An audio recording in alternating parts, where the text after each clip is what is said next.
ਸਾਡੇ ਜਿਹੜੇ ਸਿਆਸੀ ਲੋਕ ਕੱਲੀਆਂ ਵੋਟਾਂ ਦਾ ਉਹਨਾਂ ਨੂੰ ਲਾਲਚ ਹੁੰਦਾ ਤੇ ਸਾਡੀ ਸੜਕ ਹੈ ਜਿਹੜੀ 10 ਸਾਲਾਂ ਤੋਂ ਤੁਸੀਂ ਵੀ ਲੰਘਦੇ ਹੋ ਉਹ ਵੀ ਲੰਘਦੇ ਆ ਤੇ ਉਹਦਾ ਕੋਈ ਹੱਲ ਕੱਢਿਆ ਜਾਵੇ।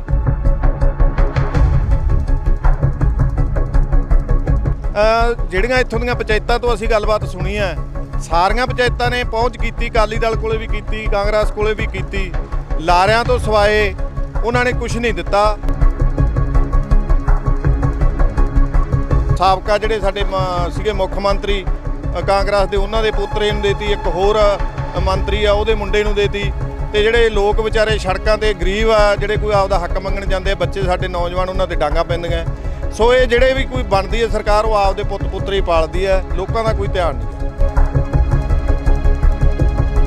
ਜੇ ਆਉਣ ਵਾਲੇ ਇੱਕ ਹਫ਼ਤੇ ਦੇ ਵਿੱਚ ਇਹਦਾ ਕੰਮ ਨਾ ਚੱਲਿਆ ਤੇ ਅਸੀਂ ਵੱਡੀ ਜਿਹੜੀ ਸੜਕ ਆ ਉਹਦੇ ਤੇ ਅਣਮਿੱਥੇ ਸਮੇਂ ਲਈ ਜਾਮ ਲਾਵਾਂਗੇ। ਜਿੰਨਾ ਚਿਰ ਇੱਥੇ ਕੰਮ ਨਹੀਂ ਚੱਲੇਗਾ, ਬੱਜਰੀ ਵਗੈਰਾ ਨਾ ਪਊਗੀ, ਉਹਨਾਂ ਚਿਰ ਅਸੀਂ ਧਰਨਾ ਨਹੀਂ ਚੱਕਾਂਗੇ। ਜਿੰਦਾਬਾਦ ਜਿੰਦਾਬਾਦ ਪੰਜਾਬ ਸਰਕਾਰ ਮੁਰਦਾਬਾਦ ਮੁਰਦਾਬਾਦ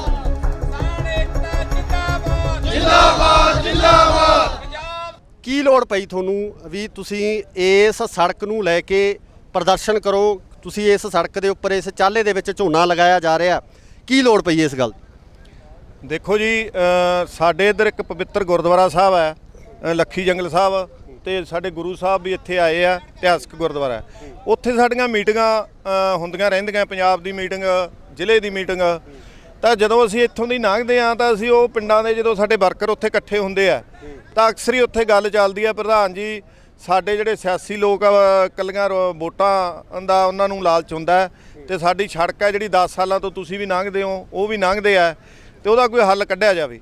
ਇਹ 10-15 ਸਾਲਾਂ ਤੋਂ ਇਸੇ ਤਰ੍ਹਾਂ ਹੀ ਚੱਲ ਰਹੀ ਹੈ ਜੀ। ਅਕਾਲੀ ਸਰਕਾਰ ਵੀ ਆ ਕੇ ਗਈ ਹੈ, ਹੁਣ ਵੀ ਮੌਜੂਦਾ ਅਕਾਲੀ ਬੀਬੀ ਹਰਸਿਮਰਤ ਕੌਰ MP ਹੈ ਤੇ MLA ਕੋਟ ਭਾਈ ਪ੍ਰੀਤਮ ਸਿੰਘ ਜੀ ਹੈ ਤੇ ਪਰ ਉਹਨਾਂ ਦੀ ਸਰਕਾਰ ਵੀ ਹੁਣ ਸਮਝ ਲਓ ਵੀ ਜਾ ਚੁੱਕੀ ਹੈ। ਇਲੈਕਸ਼ਨ ਦੁਬਾਰੇ 22 ਦੇ ਆਉਣ ਵਾਲੇ ਆ।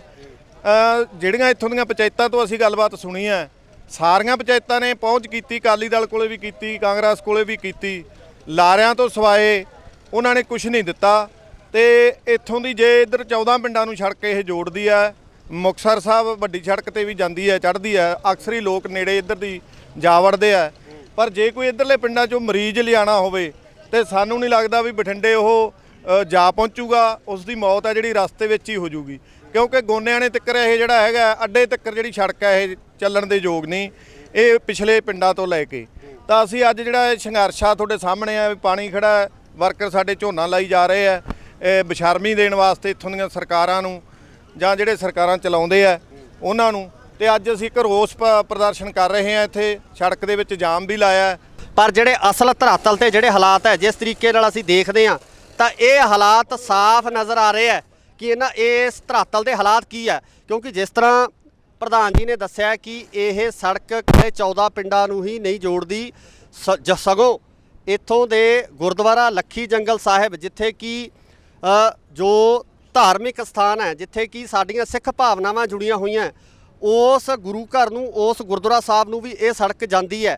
ਤੇ ਜਿਹੜੀ ਸ਼ਰਧਾਲੂ ਨੇ ਲਗਾਤਾਰ ਇਸ ਸੜਕ ਤੋਂ ਨਿਕਲ ਕੇ ਹੀ ਗੁਰਦੁਆਰਾ ਸਾਹਿਬ ਪਹੁੰਚ ਕਰਦੇ ਆ ਜਾਂ ਦਰਸ਼ਨ ਇਸ਼ਨਾਨ ਕਰਨ ਵਾਸਤੇ ਜਾਂਦੇ ਆ। ਪਰ ਇਸ ਸੜਕ ਦੇ ਹਾਲਾਤ ਹੈ ਉਹ ਬਹੁਤ ਹੀ ਜ਼ਿਆਦਾ ਮਾੜੇ ਤੇ ਬੱਤਰ ਹੈ। ਮੰਗ ਕੀ ਕਰਦੇ ਹੋ, ਕੀ ਕਹਿਣਾ ਚਾਹੁੰਦੇ ਹੋ ਪ੍ਰਸ਼ਾਸਨ ਨੂੰ ਜਾਂ ਇਸ ਹਲਕੇ ਦੇ MLA ਜਾਂ MP ਨੂੰ? ਕਿਉਂਕਿ ਵੋਟਾਂ ਵੇਲੇ ਉਹਨਾਂ ਕੋਲੇ ਸਮਾਂ ਹੁੰਦਾ ਹੈ ਕਿ ਉਹ ਲੋਕਾਂ ਦੇ ਇੱਕ ਘਰ ਤੱਕ ਪਹੁੰਚ ਬਣਾਉਂਦੇ ਆ। ਕੀ ਇਹਨਾਂ ਹਾਲਾਤਾਂ ਬਾਰੇ ਉਹਨਾਂ ਨੂੰ ਜਾਣਕਾਰੀ ਨਹੀਂ ਹੈ? ਕੀ ਕਹਿਣਾ ਚਾਹੋਗੇ? ਅਸੀਂ ਤਾਂ ਜੀ ਦੇਖੋ ਤੁਹਾਨੂੰ ਪਹਿਲਾਂ ਵੀ ਦੱਸਿਆ ਵੀ ਵੈਸੇ ਤਾਂ ਉਹਨਾਂ ਦਾ ਫਰਜ਼ ਬਣਦਾ ਜਦੋਂ ਲੋਕਾਂ ਨਾਲ ਵਾਅਦੇ ਕਰਦੇ ਆ ਤਾਂ ਸਾਰੇ ਵਾਅਦੇ ਹੀ ਪੂਰੇ ਕਰਨੇ ਚਾਹੀਦੇ ਆ। ਪਰ ਘੱਟ ਤੋਂ ਘੱਟ ਜਿਹੜਾ ਸਾਡਾ ਨਿੱਜੀ ਸਾਡਾ ਜ਼ਿੰਦਗੀ ਨਾਲ ਜੁੜੀ ਹੋਈ ਚੀਜ਼ ਹੈ ਕਿ ਲੰਘ ਹੈ ਜਿਹੜੇ 24 ਘੰਟੇ ਦਿਨ ਰਾਤ ਇੱਥੋਂ ਦੀ ਗਰੀਬ ਅਮੀਰ ਨੇ ਸਭ ਨੇ ਲੰਘਣਾ, ਘੱਟ ਤੋਂ ਘੱਟ ਉਹ ਤਾਂ ਚੱਲਣੇ ਚਾਹੀਦੇ ਆ।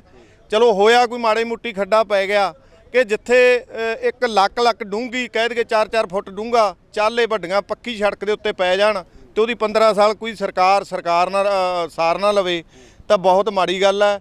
ਇਸ ਕਰਕੇ ਹੁਣ ਲੋਕ ਵੀ ਜਾਗਰਤ ਹੋਏ ਆ। ਜਦੋਂ ਵੀ ਪਿੰਡਾਂ ਦੇ ਵਿੱਚ ਜਾਂਦੇ ਆ ਪਹਿਲਾਂ ਉਹਨਾਂ ਨੂੰ ਸਵਾਲ ਹੀ ਪੁੱਛੇ ਜਾਣੇ ਆਹ, ਫੇਰ ਹੀ ਉਹਨਾਂ ਨੂੰ ਪਿੰਡਾਂ 'ਚ ਵੜਨ ਦੇਣਗੇ ਲੋਕ।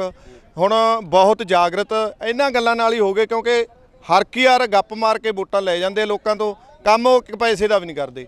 ਹੁਣ ਆ ਜਿਹੜੀਆਂ ਨੌਕਰੀਆਂ ਤੁਸੀਂ ਦੇਖੋ ਜੀ, ਤਰਸ ਦੇ ਆਧਾਰ ਤੇ ਉਹ ਆਪਣੇ ਸਾਬਕਾ ਜਿਹੜੇ ਸਾਡੇ ਸੀਗੇ ਮੁੱਖ ਮੰਤਰੀ ਕਾਂਗਰਸ ਦੇ ਉਹਨਾਂ ਦੇ ਪੋਤਰੇ ਨੂੰ ਦੇਤੀ, ਇੱਕ ਹੋਰ ਮੰਤਰੀ ਆ ਉਹਦੇ ਮੁੰਡੇ ਨੂੰ ਦੇਤੀ, ਤੇ ਜਿਹੜੇ ਲੋਕ ਵਿਚਾਰੇ ਸੜਕਾਂ ਤੇ ਗਰੀਬ ਆ, ਜਿਹੜੇ ਕੋਈ ਆਪਦਾ ਹੱਕ ਮੰਗਣ ਜਾਂਦੇ ਆ, ਬੱਚੇ ਸਾਡੇ ਨੌਜਵਾਨ, ਉਹਨਾਂ ਤੇ ਡਾਂਗਾ ਪੈਂਦੀਆਂ।